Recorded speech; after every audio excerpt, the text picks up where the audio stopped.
I hear the call.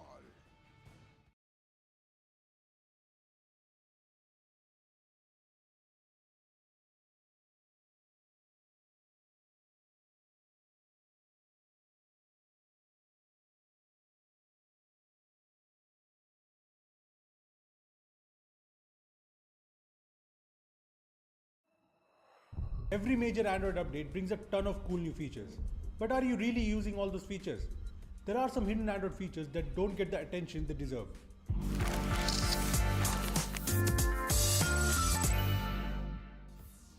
Hi guys, this is Rupesh from vbom.com, and today I'm talking about some really useful Android features that you're not using, but you definitely should. So let's get started. Android Beam is one hidden gem in Android that not many people are aware of. And it's been here since Android 4.0 Ice Cream Sandwich. Yes, it's been that long. The feature lets you share links, videos, photos, etc. from one Android device to another using NFC and Bluetooth. So obviously your device does need to have NFC for this to work. If it does, you'll first have to head to Settings and tap on More in the Wireless and Network section. Here enable NFC and then enable Android Beam. You'll also have to enable it on the device you want to share data with. Then just press the devices back to the other device, which will pair both the devices through NFC. Then just tap on.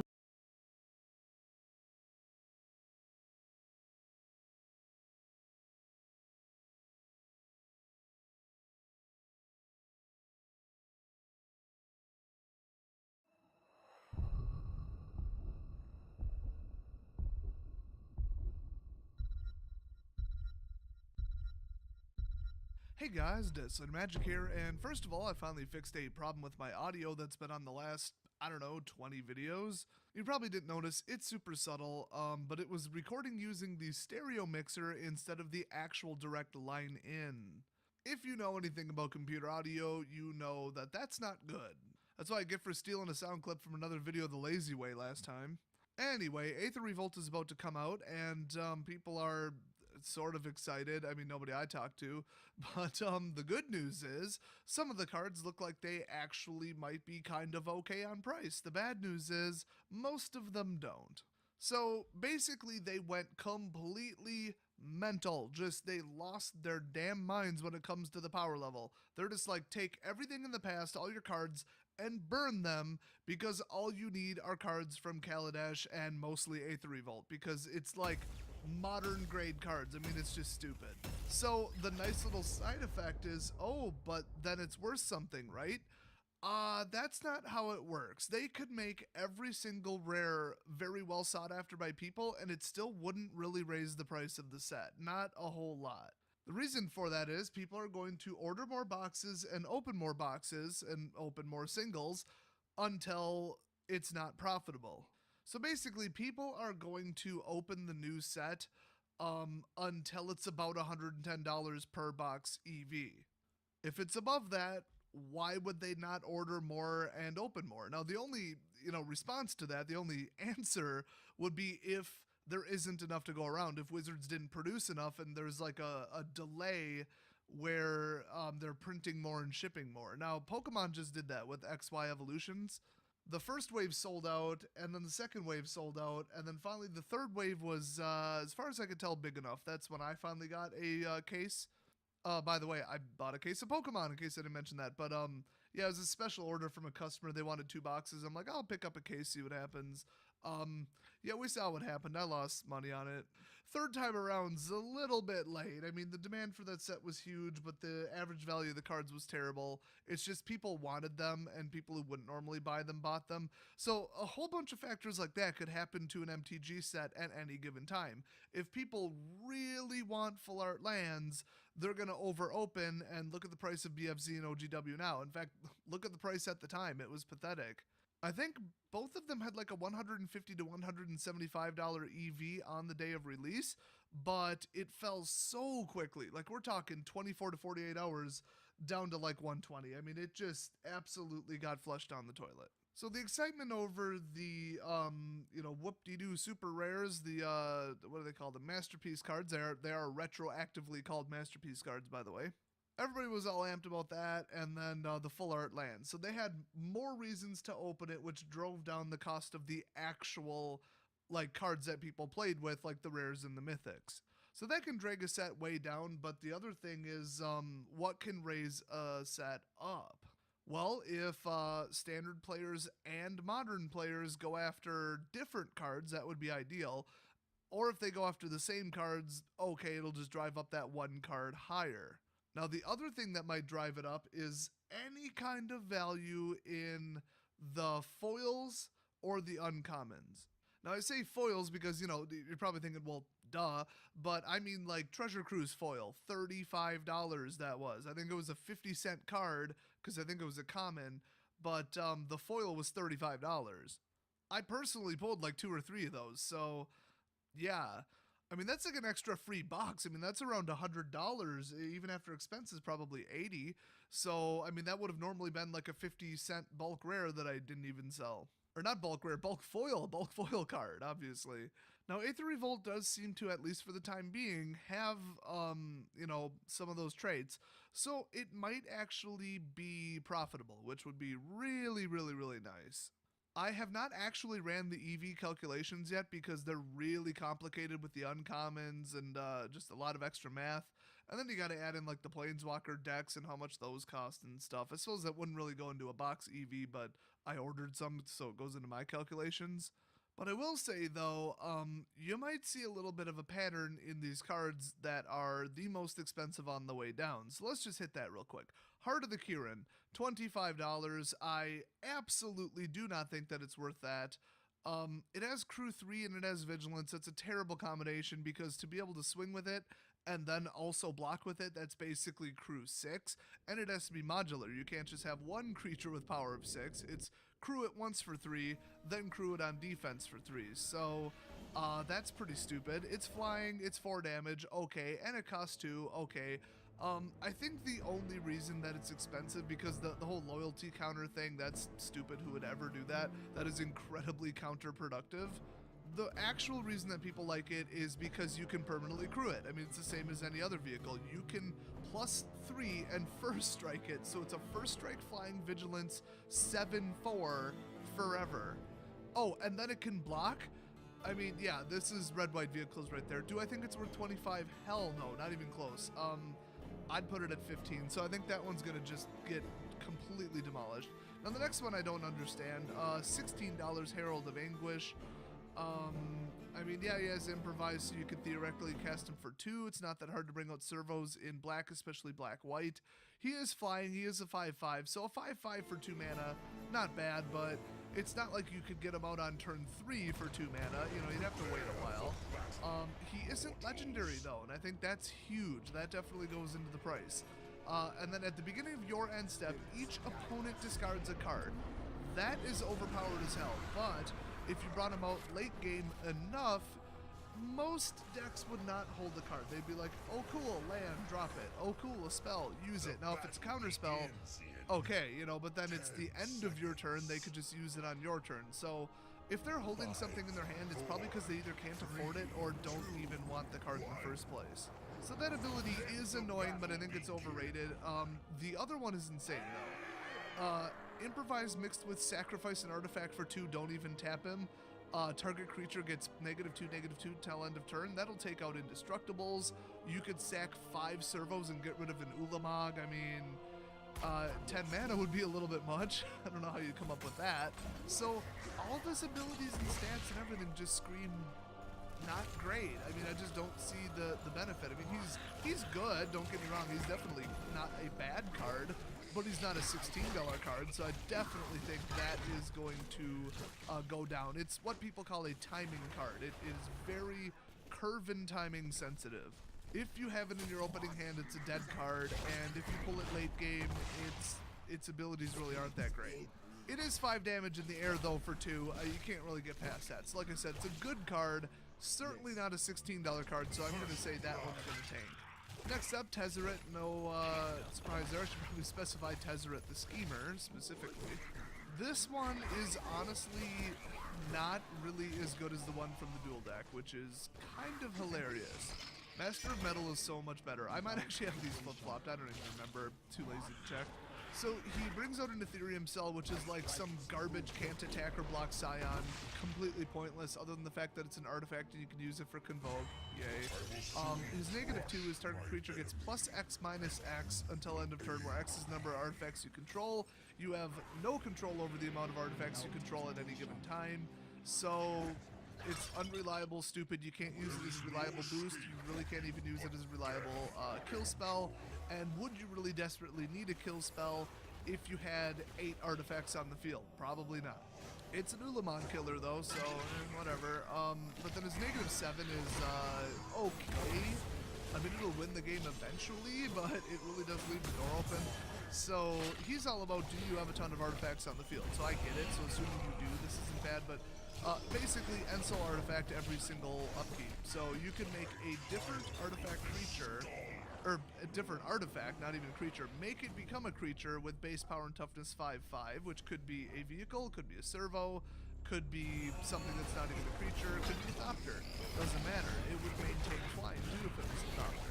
It also maintains, you know, lifelink, death touch, first strike, whatever. So not bad, definitely not bad. So every single upkeep you get to do that to another one of your artifacts, you're almost guaranteed to win the game, but not absolutely guaranteed. It depends what's on the field. So if you have nothing good on the field, this isn't going to save you, it's going to do nothing. So once again, $15, do I think that's a fair price? No. I think he's going to go down a little bit. I mean, everybody loves Planeswalkers, he's not going to sink much, but we've seen like $5, $6 Planeswalkers in the very recent past. Next up, we've got a Johnny Unyielding. He's $11. I think that's more appropriate. Once again, this version of it isn't that great. You know, you got the +2, reveal the top of your cards in your library, put all non-land permanent cards revealed this way into your hand, and the rest on the bottom of your library in order. That's pretty nice.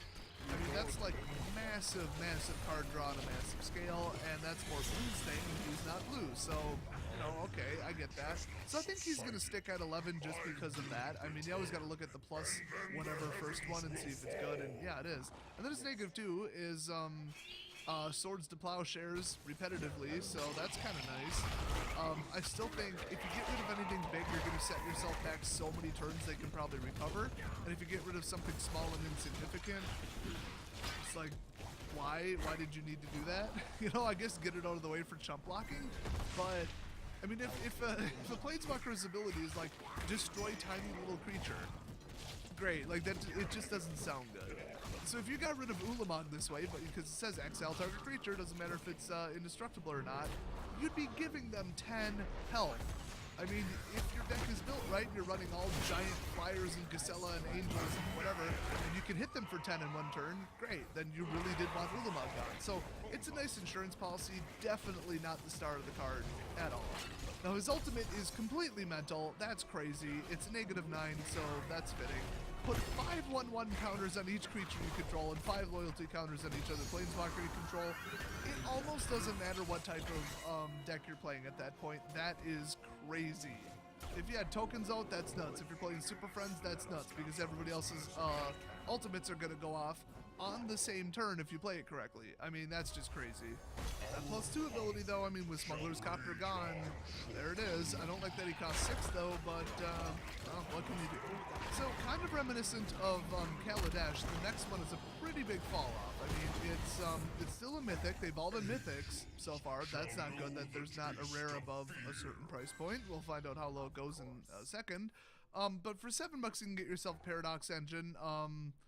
If anything, I think this will go up. Whenever you cast a spell, untap all non-land permanents you control. There's so much broken crap you could do with that. There are many ways I've already seen that you can cast virtually your entire deck. This is good in Modern, it's good in anything. I mean, honestly, this could go in my Modern deck, Tap Dance. I mean, it's like tap manipulation on a grand scale. I don't like that it costs 5, but I really hate this card if it costs 4, so I do think that that's appropriate. So I think that one will hover around that price, maybe go up a little bit. Next up, Tezzeret, Master of Metal, $7. No surprise, like I said, he is better. His -3 could win the game. It's like better than his ultimate, although his ultimate is completely mental. So +1 reveal cards from the top of your library until you reveal an artifact card. Put that card into your hand and the rest on the bottom of your library in any random order, or in a random order. -3, target opponent loses life equal to the number of artifacts you control. Like I said, just -3, win the game, just like that, easy, easy. You don't gain the life, but still, that could be lethal. I mean, there's almost no way to stop that. Now, -8, okay, you win the game, period. Gain control of all artifacts and creatures that target opponent controls. Period. Don't give them back, ever. They are yours, you are keeping them, you just won the game. It really should have just said artifacts, but then honestly his -3 would have been better than his ultimate. Also, it doesn't take very long to get to that ultimate. Worse yet, there's a couple different ways to add artificial amounts of counters, loyalty counters to him. So him at $7, oh no, that is going to go up. Next up, Walking Ballista. Now this is the first one that is actually a rare, so it's the most expensive rare. It's only $7, but that's not bad. I just wish there was more in that price range. He's basically really good because at any time you could just simply win the game. Well, under some circumstances. So he's basically a hangerback walker, but if you pay 4, you can put a 1/1 counter on him, and then remove a 1/1 counter from him as a second activated ability, and it deals 1 damage to target creature or player. So you can take out a problem creature, or you can finish off the player. So if the player has 9 health left, and you have 5 counters on him, you only really have to get them down 4 more life, and then boom, 1/1 death. So that's kind of nice, I like that, and the whole time, he's huge, he's an actual gigantic creature, so if you keep getting the counters up there, they can't swing against you, it's just like self-contained awesomeness. And I don't think it's overpowered, although there's all kinds of ways to drop way too many counters on him that I think is kind of broken. In fact, there's a way to drop infinite counters on him, and that's a little bit of a problem. You can also choose a higher value for X and then reduce his overall casting cost, and that's kind of broken by itself. So do I think he'll stay around 7? Yeah, I mean, right around there. Next up is Aether Spear Harvester, which is $6.50. By the way, I'm using Card Kingdom prices, pre-order too. When it enters the battlefield, you get 2 energy, and then if you pay 1 energy, it gains lifelink till end of turn, and it's only crew 1, plus it's a 3/5, only costs 3 to get up. So permanently crewing it, it permanently, oh no, it doesn't permanently have lifelink, so permanently crewing it, it's good, and then pay 1 energy on top of it, it's better. You got the Enso artifact card, you've got the permanently crew card, and then you've got the other permanently crew card. There you go, there's your solution. I mean, you can run red-white vehicles with nothing but auto crew, and this would be rough. So, I think it'll hover right around that price. Haha, puns, because it's hovering. Next up, we got the other Ajani. I mean, you guys know what he does. He's $6. I think he'll stay around there. I mean, he's good. The +2/+1 thing is cool, and the -11 is really crazy unless they have removal. So he's just good. He's just not like crucial. I will say though, he has the potential to skyrocket because of his the fact that he puts counters on something, and I think it might go in the counters deck, and that one might become crazy powerful. Now the funny thing is, this is one of the last cards I'm going to mention. $6 for Fatal Push. $6. It's an uncommon. I don't even know what the foil is. I think it's like 15. So that is crazy. That is going to drive up the price like you would believe. Now, the problem is Yahenni's Expertise, $6. Barrel, Chief of Compliance, which everybody's interested in for most of the other formats, $5.50. Then you're down to $5 with Rishkar, Pima Renegade, and then the best counterspell ever printed in all of Magic, $4.50. It seems insultingly low. I think that one might go up. And then this is where it gets weird. Metallic Mimic, yeah, it's only rare, but it goes in every tribal deck ever built in any format ever, and it's only $4.50. I mean, there is your red flag right there. Mechanized Production. I don't get how this is a $4 mythic when they're already proven deck lists that are practically all the same. You know, I made one, other people made one, they're a couple cards off, but people just get it that this is going to be a hot deck. Do people think that's not going to work? Because it's going to work, and it's going to be annoying as hell. I mean, this is Guild Gates all over again. So the fact that that's only $4 is deeply concerning. I suppose it could hit 15 if the deck takes off, but it just shows the level of confidence. Planar Bridge is $4.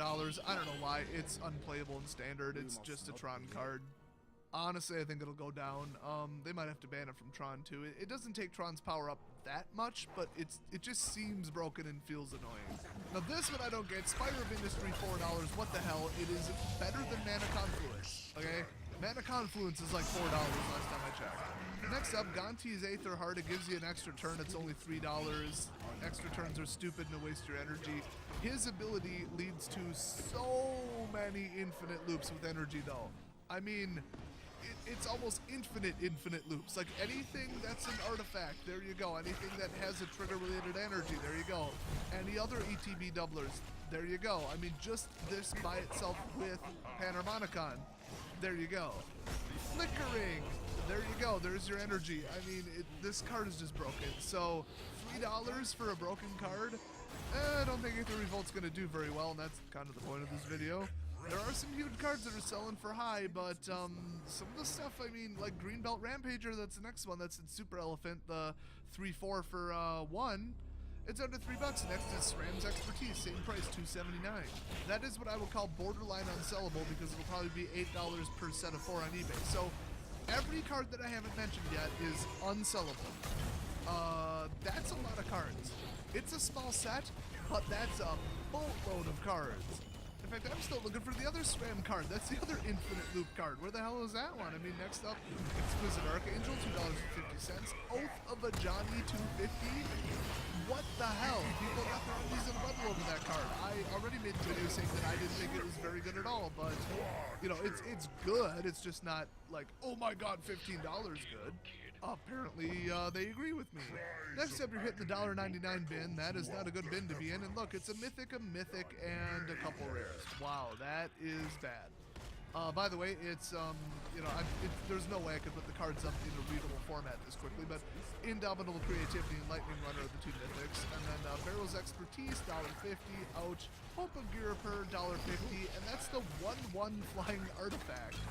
Okay, it doesn't even have crew, it just is an artifact. In fact, it's a Thopter. Pretty darn good card, especially to drive up artifact cost, chump blocker in the air, and its ability is really good. So for that to be $1.50, that is scary. I mean, people are not confident about the price of anything. In fact, Word of Invention is $1.50. What the hell? It is literally Court of Calling for artifacts. I mean, that is powerful. I think people don't like that it's triple blue, but still, it should be like $4. Inspiring Statuary, $1.30, and that's one of the infinite loop cards that you can do. It's a little bit more elaborate. I think it takes 4 cards, but it is part of an infinite loop. And after that, I mean, I can't even, I don't have words. SRAM Senior Artificer, $1.29. Whenever you cast an aura, equipment, or vehicle spell, draw a card. So in other words, Smuggler's Copter. Okay, a little bit worse than Smuggler's Copter, but come on, it's ridiculous free cards. He's also, once again, part of a near infinite combo. I mean, if you haven't caught on already, Aether Revolt is going to be nothing but, you know, win on turn 4, overpowered decks, and infinite combos. It's basically modern. So if you're into that, good for you. If you're not, good for you too, because you're smart. It's not fun to play that, by the way. And to bring up the bottom of the list, there is a Mythic for 99 cents. Also, a Hardened Scale Snake, aka Winding Constrictor, 49 cents.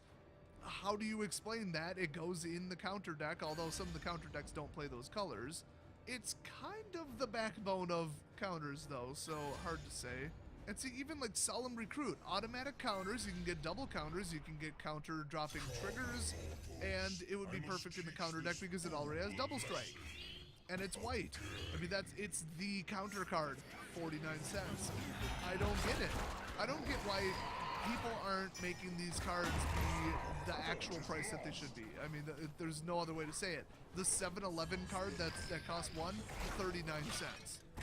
You can crew that on turn 3 and swing with it permanently as a 10-11 first striker, and it's 39 cents. I have a feeling the fact that it's an uncommon has something to do with it, but I'd put it above Fatal Push. Not in Modern, obviously, so that might, you know, tweak it a little bit, but I don't understand the pricing on this. I really don't. Even Free Jam Regent, 40 cents. It's a 4/4 flyer for 2 mana. Now, the good part is, this is the whole point of my video that I was making, a lot of these cards are going to go through the roof, so do not buy list them, do not trade them in, don't sell them, don't do anything. If it looks like a good card that's like got potential, it might potentially be in a combo, keep in mind that the entire set is super wide open. I mean, it's like ETB clone. Okay, what cards have ETB effects?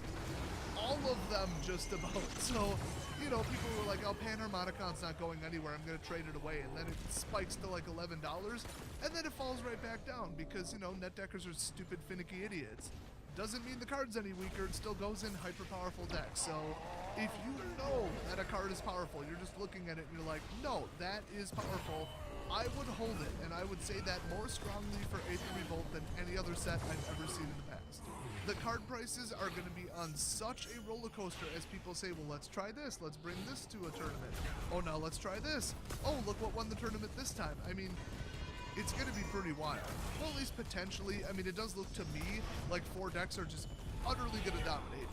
If you're not playing one of the 4 top decks, you don't stand a chance in hell.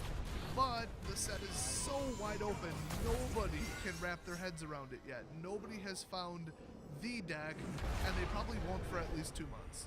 I think the deck power will just keep going up and up and up and up and up every time there's a tournament. I also think people will be winning with wildly different strategies. Now, would I be surprised if just one deck or 2 decks or 3 decks or even 4 decks just utterly dominate? No, because I do feel like that's what's going to happen. But just in case, just as an insurance policy, I would hold on to certain rares and certain mythics that are pretty much universal, or they're part of a huge concept that people are talking about, because it's very likely to go up, like more so than any other normal set. So, a little silver lining to end the video. Hope you like my wonderful background artwork. I've been thinking about either, putting in some work in Photoshop in the background, because some people find it cool, although I have very crappy art skills. In the future, I might stream some, just storyboarding or animations, backslides, illustrations, whatever's going into the video. I might stream some of that on Twitch, and then have you guys give your input, and I'll just draw whatever you say, basically, and upload it into the video. I might be doing more of that when I get a little bit more time. But let me know what you think about it. I prefer CNC gameplay because that's freaking awesome. But the vast majority of you do what you probably should do and what my channel is designed for, which is don't even look at the video, just listen to it. It's pretty clear which ones are meant to be looked at and which ones aren't. Really more of a podcast channel in case you didn't catch that yet. So that said, pretend to be excited about Aether Revolt, I guess. I'll see you guys next video.